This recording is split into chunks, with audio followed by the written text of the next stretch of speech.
Salam, hörmətli Azpost istifadəçiləri. Bugün sizə tətbiqimizdə mövcud olan məhsul siyahısı, məhsul satışları, məhsul hərəkətləri, minimal hesabat və məhsul endirimləri bölmələri haqqında məlumat verəcəm. İlk növbədə məhsul siyahısına daxil olaq. Daxil olduqdan sonra biz qarşımızda açılan bölmədə məhsulun barkodunu, adını, ƏDV faizini, alış qiymətini, satış qiymətini, ədəd qiymətlərini və ambarda nə qədər mövcud olduğunu görürük.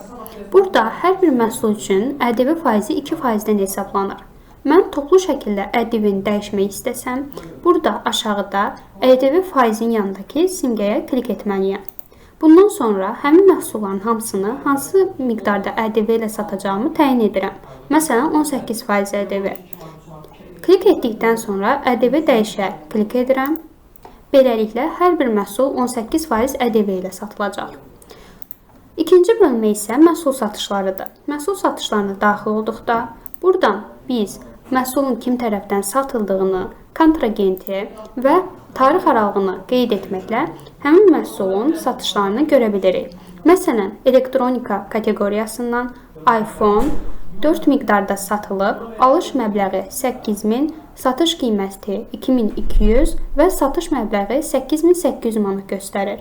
Buradan biz qazancımızı pulla və faizə görə bilirik. Biz bu məhsuldan 800 manat qazanc əldə etmişik və 10% mənfəətimiz var.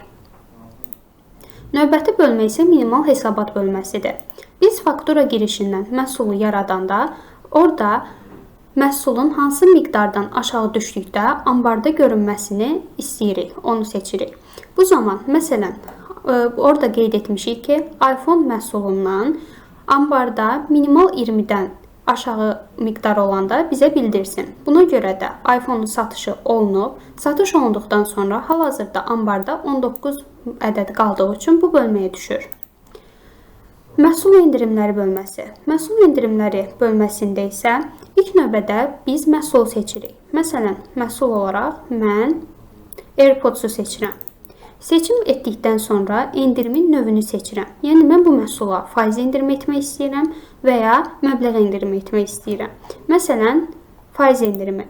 Faiz endirimini etdikdən sonra bizim normal qiymətimiz 80 manatdır. Biz həmin miqdarı yazırıq, məsələn, 10 manat. Daha doğrusu 10%. 10% yazdıqda endirimli qiymət 72 manat görsənir. Biz buna bitmə tarixində verə bilərik. Məsələn, indidən başlayaraq bu məhsul 29-una kimi 10% endirimlə satılacaq. Əlavə etə klik edirik. Klik etdikdən sonra bu bölməyə düşür. Biz istəsək, bunu buradan silə də bilərik.